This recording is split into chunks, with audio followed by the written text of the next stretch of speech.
Hello students, welcome to Pasika classes. So in today's class I am going to discuss about the properties of decomposition. Okay, so what is the meaning? अगर suppose करो मेरे पास कोई भी एक table है, let's say A, B and C. Okay, so इस table को जब मैं डिवाइड करता हूँ सब टेबल्स में, ओके सो कई बार मुझे ज़रूरत पड़ती है अपने किसी टेबल को, किसी रिलेशन को ब्रेक डाउन करने की इनटू सब टेबल्स. सो लेट्स से मैंने यहाँ पे टेबल बनाया A B and B C. Okay, तो what is the first table, that is A B. What is the second table, that is B C. Okay, तो जब मैंने इस टेबल को डिकम्पोज किया है दो डिफरेंट टेबल्स में, so that it should follow this two properties. Okay, so अगर ये दोनों प्रॉपर्टी ये रिलेशन मेरा जो ये सब रिलेशंस हैं ये फॉलो करते हैं, सो दैट मीन्स ये जो इसकी डिकम्पोजिशन जो हुई है दैट इज़ करेक्ट. ओके, और अगर ये इन दोनों में से कोई भी एक इसको फॉलो नहीं करता है इस प्रॉपर्टी को, so that means this decomposition is not valid. Okay, so अब हम देखते हैं एक बारी कि what is this first property and what is this second property. So what is the first property, that is lossless joint decomposition. Okay, what is the next one, that is dependency preserving decomposition. Okay, so let's see student one by one what is this lossless joint decomposition and what is this dependency preserving decomposition. Okay, so students, before explaining the lossless joint decomposition, so firstly let me explain some simple concepts. Okay, so let's say student यहाँ पे मैंने क्या किया, एक table लिया है. Okay, so let's say the name of the table is R. Okay, so what are the attributes A, B and C. Okay, so ये A के टपल्स हैं, B के टपल्स हैं और C के टपल्स हैं. Okay, so let's say इस table को, R टेबल को मैंने डिवाइड किया है दो डिफरेंट टेबल्स में. तो यहाँ पे मैंने फर्स्ट टेबल बनाया है that is R1. so what are the attributes A and B. Okay, so these are the tuples. उसके बाद what is the second table, that is R2. what are the attributes B and C. these are the tuples. Okay, so that means R से मैंने इन दोनों को break down किया अपने दो tables में. ओके, सो इस पे कुछ ऑपरेशंस देख लेते हैं हम लोग. सो लेट्स से इफ आई से R1 cross R2, so what is the meaning? So the meaning is that I am going to join this two tables. So जब हमने इसका क्रॉस प्रोडक्ट लिया, so what is the resulting table? The resulting table will be, what are the attributes A, B, B and C. Okay, so this is the attribute. तो इसका cross product कैसे लेंगे, R1 के tuples को हम लोग cross product करेंगे इसके R2 के टपल्स के साथ. सो लेट्स से दिस फर्स्टली चूज 1 and 2. तो इसका क्रॉस प्रोडक्ट करेंगे हम इसके सभी टपल्स के. Okay, so what is the first one, 1 2, it will B cross product with first one that is 2 1. Okay, तो उसके बाद इसको हम लोग करेंगे सेकंड के साथ दैट इज 1 2 2 2. ओके, और इसको हम लोग करेंगे थर्ड के साथ. So what I will get 1 2 1 2. Okay, so उसके बाद this is over. Now take second one. So how much is this, that is 2 2 and 2 1. Okay, like this. Okay, उसके बाद 2 2 with 2 2. Okay, so it will be like this. Okay, so now it इसका cross product करेंगे third के साथ. So how much is this, that is 2 2 2 1 2. Okay, so 2 2 1 2. Okay, so what is the next one, 3 1 का करेंगे 2 1 के साथ. So how much is this, that is 3 1 with 2 1. उसके बाद 3 1 का करेंगे 2 2 के साथ. सो दैट इज 3 1 2 2. ओके, उसके बाद 3 1 1 2. So that is 3 1 and 1 2. So student, these are my resulting tuples जब मैंने R का क्रॉस प्रोडक्ट, R1 का क्रॉस प्रोडक्ट किया R2 के साथ. सो स्टूडेंट, इसके बाद हमारे पास एक ऑपरेटर होता है that is this one. Okay, so this is what, this is pi, this represent projection. Okay, so this is projection. So what it will do, it will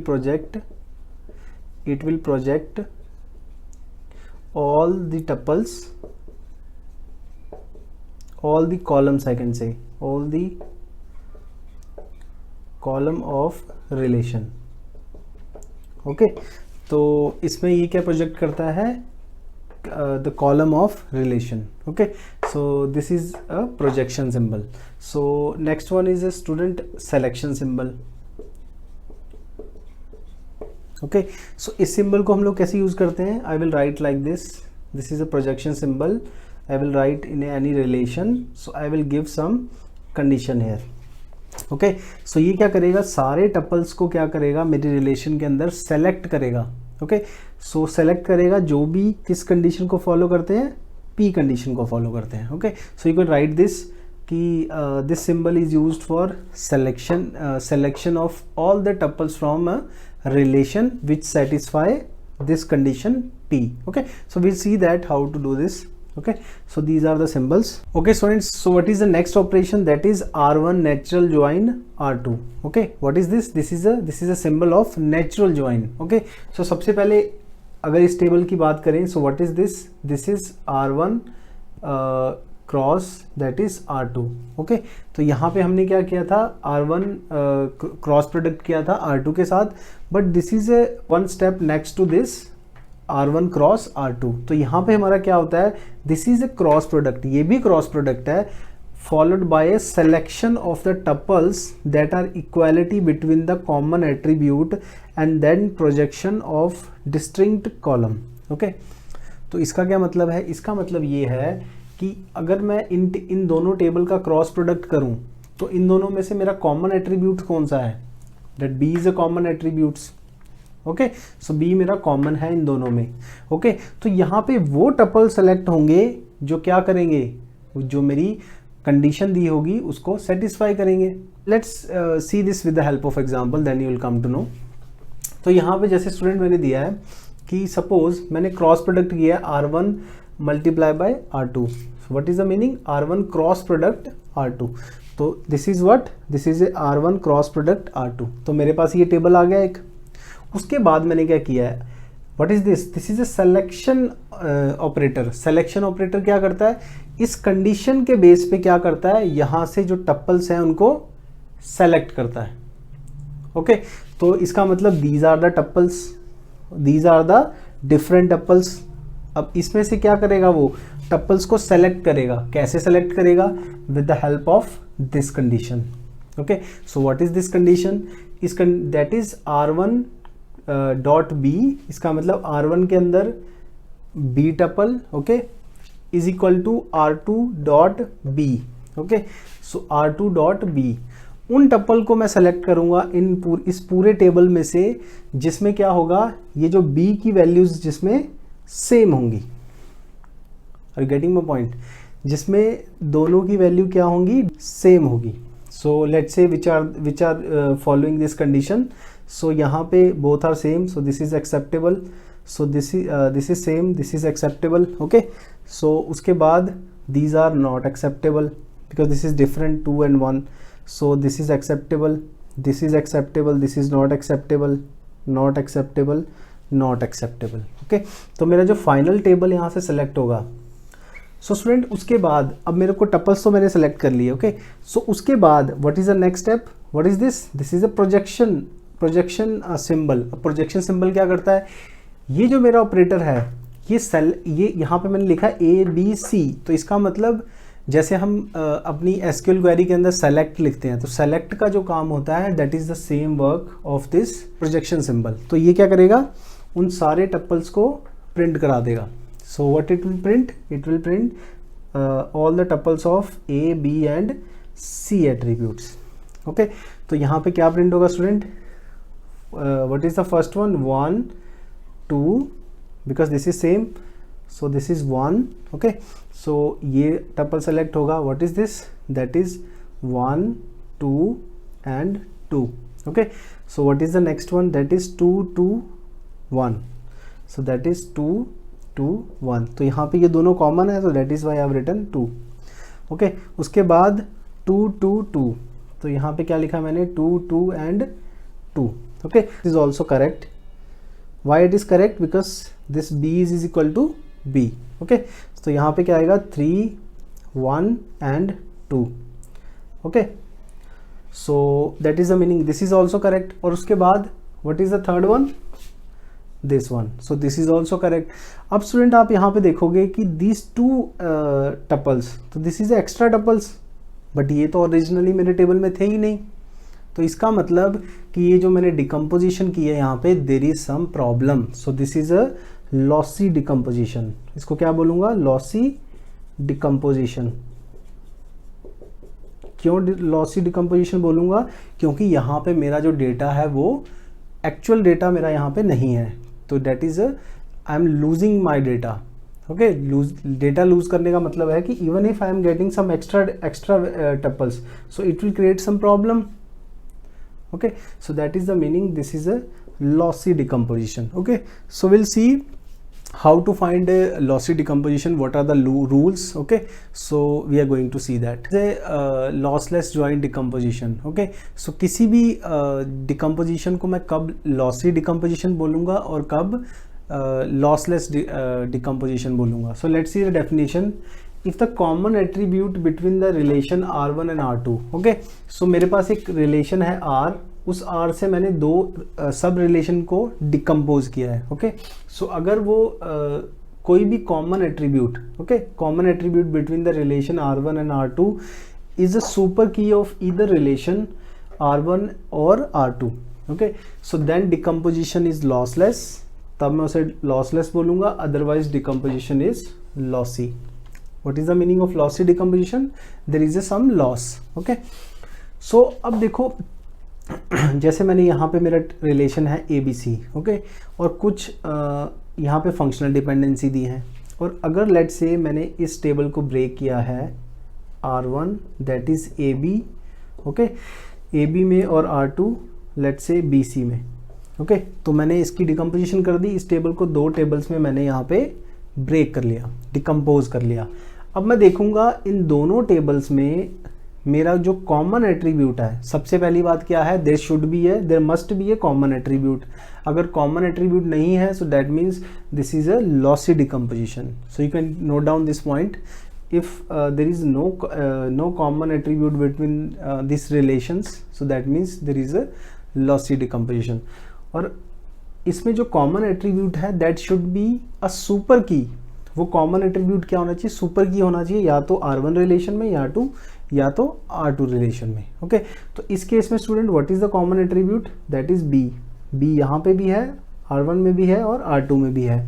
तो मुझे चेक करना है क्या वो B मेरा इन दोनों में से किसी में भी सुपर की है या फिर नहीं है. तो वो मैं कैसे चेक करूँगा? What I know I have to take the closure of B. So what is the closure of B? What I will get after taking the closure? I will get B. From B, am I going anywhere else? So I am not going anywhere else. So what is the meaning? This is not a super key. So that means this relation is lossy. This is lossy. So this is a lossy decomposition. Okay, because there is no the common attribute between two relation that is not super key of either relation. Okay, so students, let's see this example. तो यहाँ पे what is the relation? The relation is ABCD. Okay, so this is a functional dependency given. So let's say इस table को जब मैं decompose करूँगा R1, let's say I have decomposed ABC one table. What is the next second table? That is C and D. Okay, so now I will see whether this is a this follows a lossless joint decomposition property or not. तो यहाँ पे जब मैं देखूंगा which one is the common attributes between two relations, सबसे पहले देखूंगा कि there is a common attribute. तो यहाँ पे हाँ, there is a common attribute. What is that? That is C. So then C must be a super key of either relation. तो यहाँ पे मैं क्या करूँगा? C का क्लोजर निकालूंगा.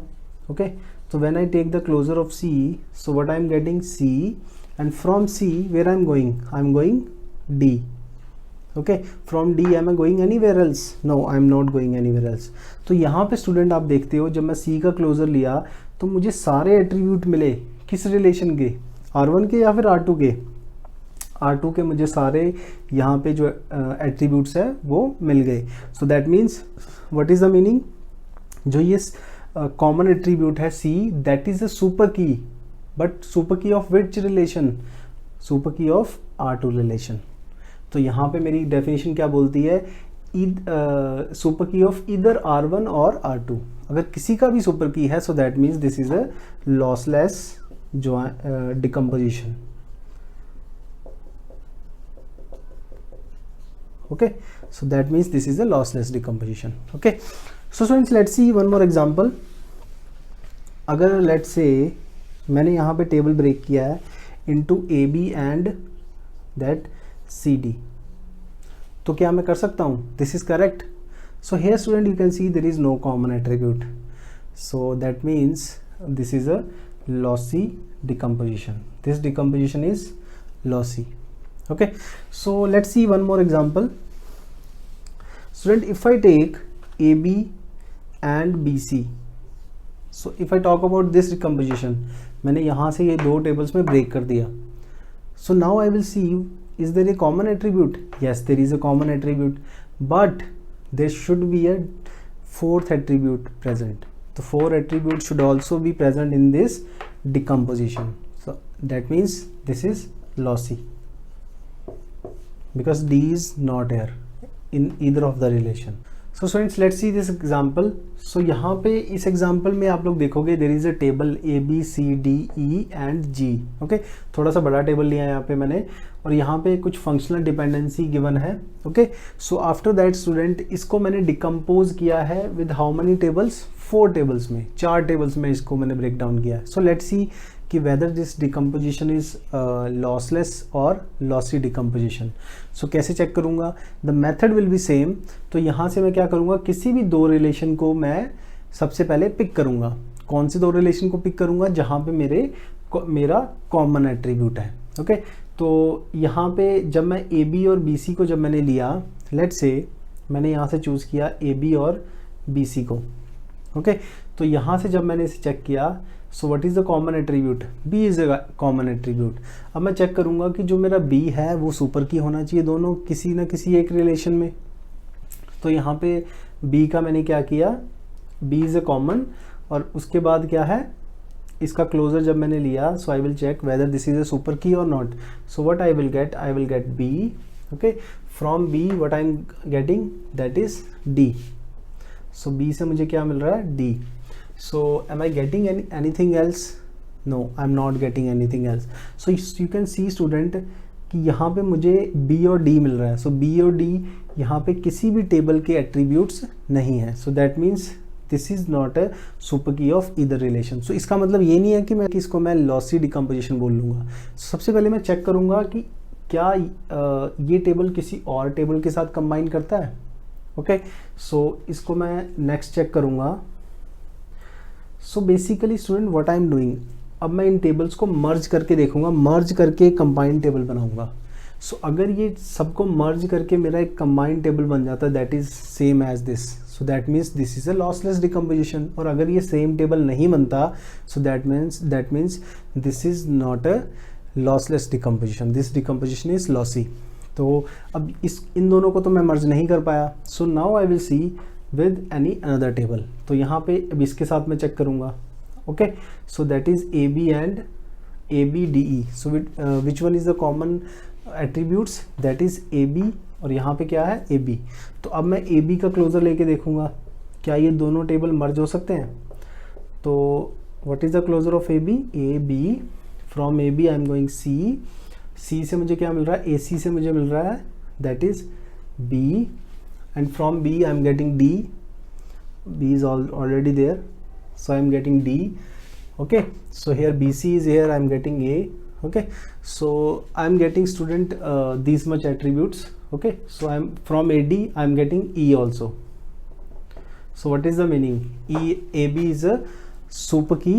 AB से मुझे यहाँ पे भी सारे attributes मिल रहे हैं और यहाँ पे भी सारे attributes मिल रहे हैं. So that means AB is a super key of R1 as well as R3. Okay, so that means ये जो डिकम्पोजिशन है इन दोनों टेबल की, that is possible. So it means जो मेरा कंबाइंड टेबल है that is A B D and E. इन दोनों टेबल्स को मैं क्या कर सकता हूँ?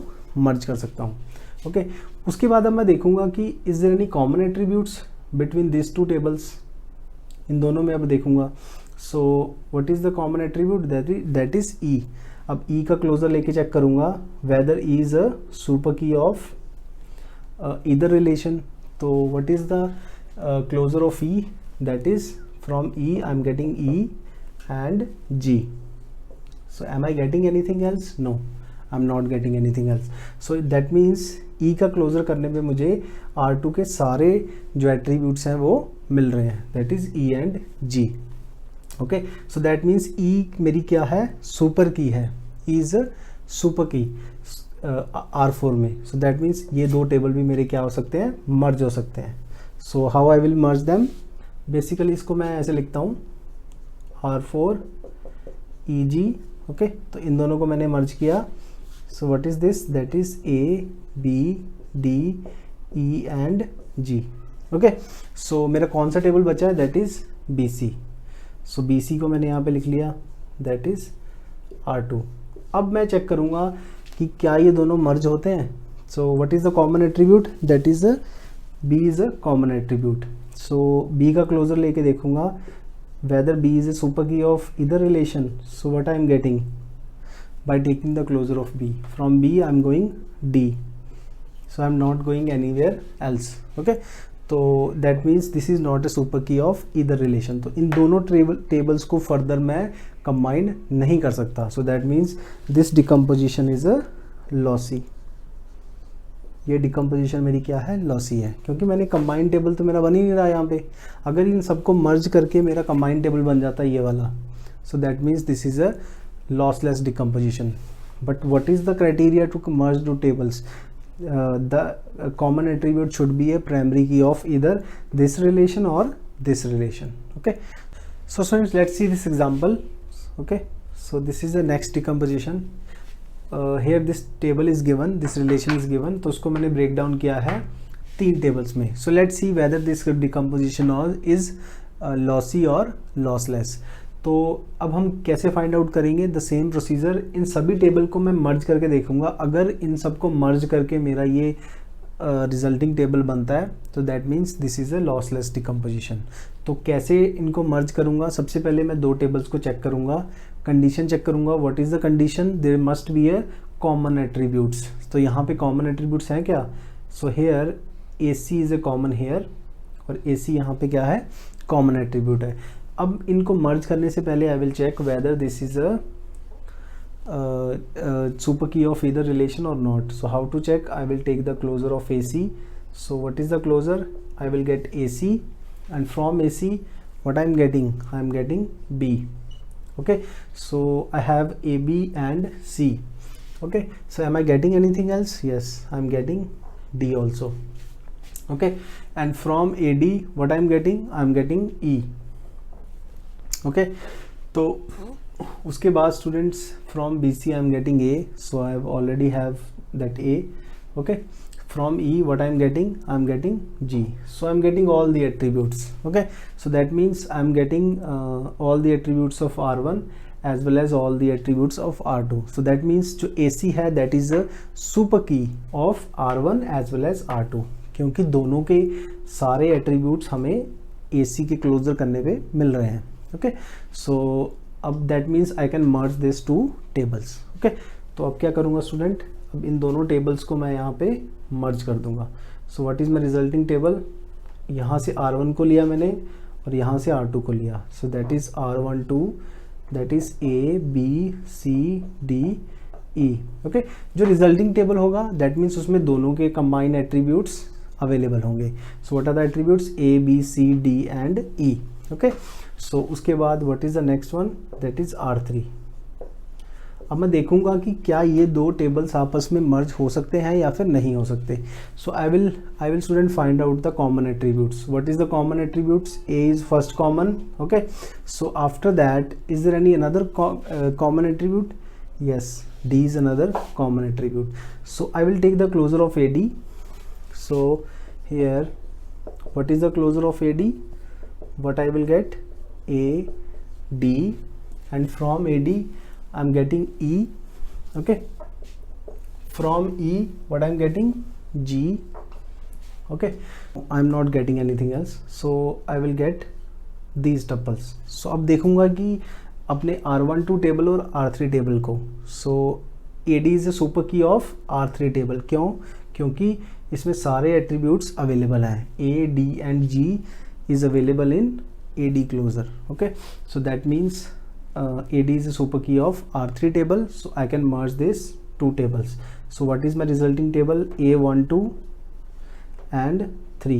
So that is A, B, C, D, E and G. So that means this decomposition is lossless decomposition. So इस तरह से स्टूडेंट अपने किसी भी रिलेशन के अंदर मैं क्या कर सकता हूँ, फाइंड आउट कर सकता हूँ अपने डिकम्पोजिशन को, वेदर दिस इज लॉसलेस और लॉसी डिकम्पोजिशन।